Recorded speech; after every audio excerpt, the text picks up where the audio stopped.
Good evening, and thank you for being here now after the budget has been laid on the table of the House. As opening remark, I'll just give a few indications of what has been highlighted in the budget. Broadly, I think the four emphasis points are on empowering women, giving a lot more attention to the SHG groups which are in the rural areas, trying to scale them up, give them the opportunity to brand and produce and also market their products in a far more scaled up and professional manner. Emphasis on tourism and training of youth for readying themselves for tourism, specific action for 50 destinations where comprehensive tourism action plans will be introduced.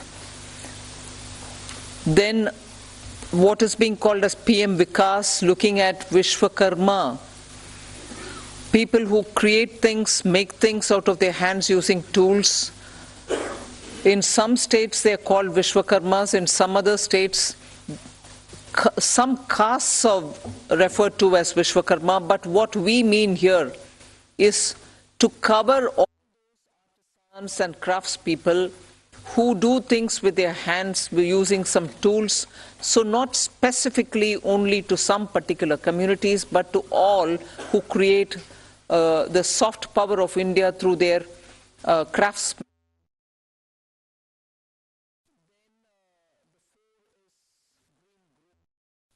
The fourth one, which is in every sphere of life, we have policy interventions and enabling provisions made so that India moves fast on the transition to renewable energy, the investments made for hydrogen mission, renewable energy transitional facilities which we need, natural gas, and also looking at biogas, also evacuation of power from renewable energy sources located in Ladakh to the rest of the country.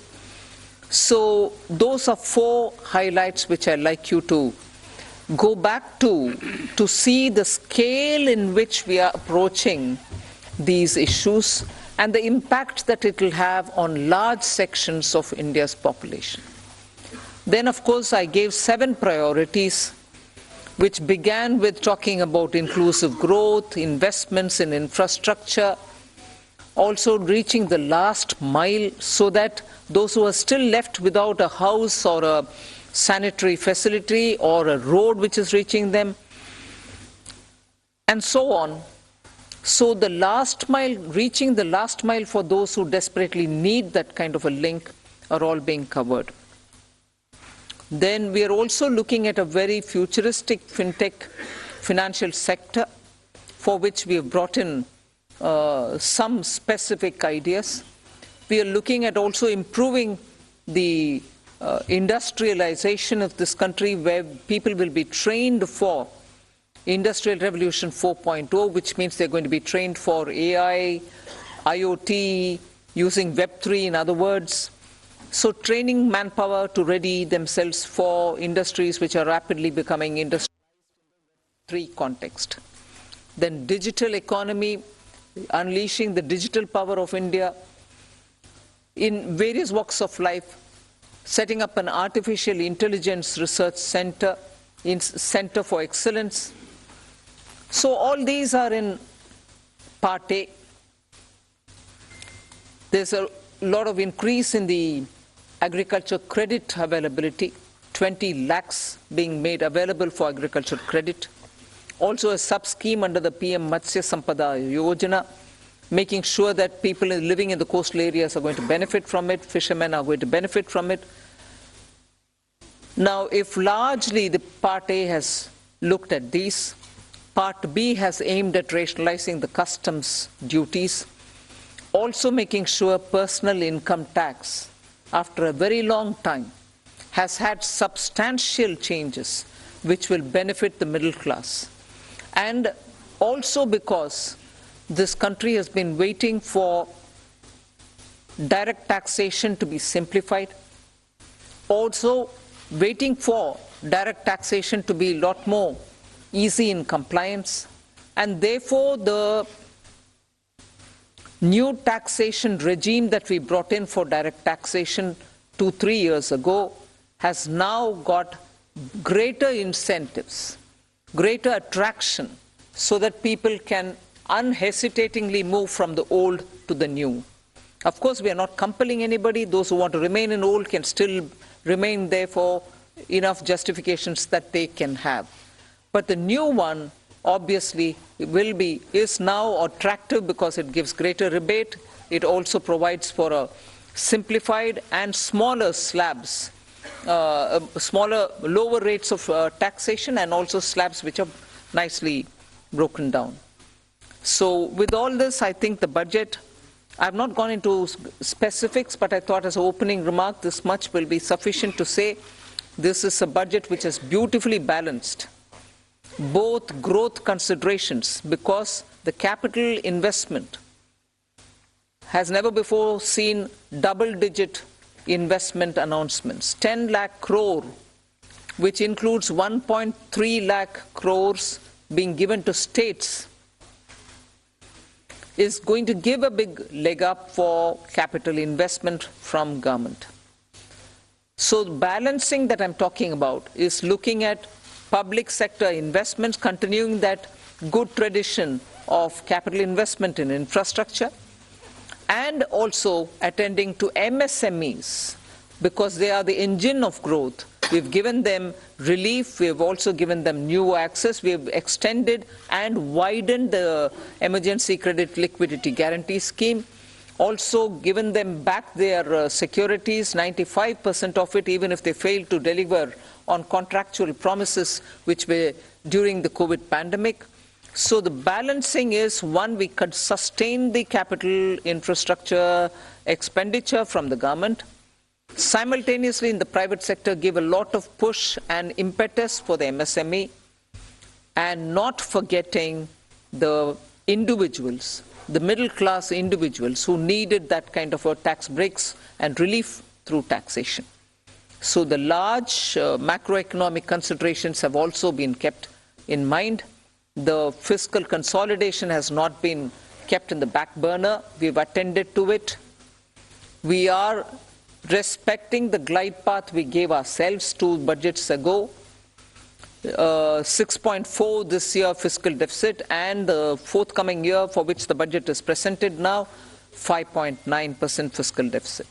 So broadly, I leave it at this. I suppose when you ask questions, we can answer the rest. Thank you. Thank you for coming here today.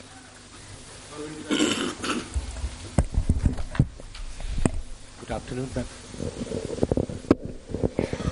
Good afternoon, ma'am. Shishir here from Hindu Business Line. Ma'am, my question is that when there is an announcement for 7 lakh rupees under new tax regime, that will no tax to be paid, and then you are talking about rejigging the new tax regime, does this mean that this is the end of exemptions for various incentives, exemptions for investment and savings? Well, I've already addressed this, I think. We want to make the new tax regime, which is without exemptions, attractive enough for people to think that this will be the best option for them because it gives them better rates. It doesn't also make the compliance a burdensome exercise. If rates are so low, you're going to benefit net by paying lesser tax. Even those exemptions that you would have otherwise gained from would have resulted in probably net amount being the same. So we made this a lot more attractive. But if there are people who still think that being in the exemption regime, which is the old regime, benefits them, they're welcome to continue where they want. But yes, the ultimate interest is to make the simpler regime more attractive. And that is why we've come up with this.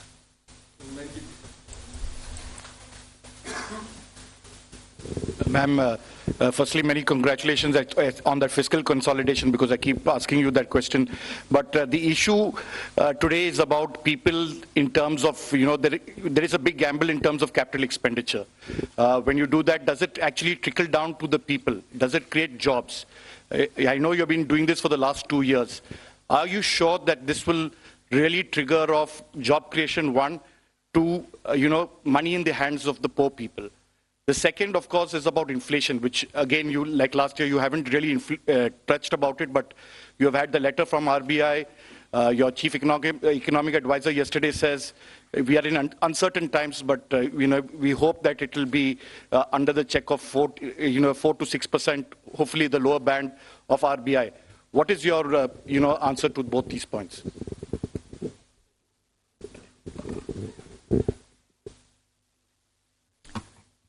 First of all, on the inflation, I think, yeah, you're right in saying RBI wrote a letter and what. But in the meanwhile, you've seen inflation come down, both the CPI and WPI. Action is being taken by the government. We take inflation-related steps as and when things develop in the ground and in response to it. And that has borne result. So inflation is not something which we are looking the other way while it is changing up and down. We have kept attending to it, and as a result, you find the result. On fiscal consolidation, you asked me the question, and I've already explained that we've attended to it with all earnestness, having respected the glide path we gave ourselves earlier. Jobs. Yeah. See, first of all, I find it a bit odd you may want to ask this question like this. Capital expenditure. I would have appreciated if you asked me, you said something in the BE, but you have not really exhausted what you put forth. You have not really used it in the ground. It is unfulfilled in the sense targets have not achieved. I would have been happy to answer if that were to be the case. But you're asking me a question about, in the sense you are implying that we have fully utilized what has been kept for capital investment. Therefore, it makes me feel odd that you're asking a question of actually have jobs been created or not. When projects are undertaken and money is utilized, and that it is utilized is coming through from the budget statement, how would the projects get completed without manpower, without jobs? Not all projects can be completed, even 1%, without human intervention. So obviously jobs are happening in the ground. So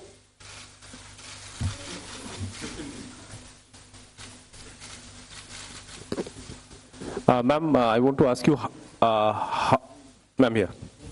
Ma'am, I want to ask you what percentage of taxpayers had moved to the new tax regime in the last assessment year? And is there a number that you expect, 50%, 60%, whatever? And number two, ma'am, there's a specific mention for expenditure towards MSMEs. Now, is there an estimate of how much, what was the dues that companies had claimed as expenditure and which has not actually been paid to the MSMEs? Sanjay, you want to answer on? On your second question, that is on the MSMEs, well, we don't have that data. Certainly, we don't have that data. And it's not, I mean, we don't take that data from the taxpayers in their returns, so that data we will not have. But certainly, we are all aware of this huge problem of timely payments not being made to the MSMEs. So in that direction, this is certainly a positive step. Coming to your first question on the exemption-less regime,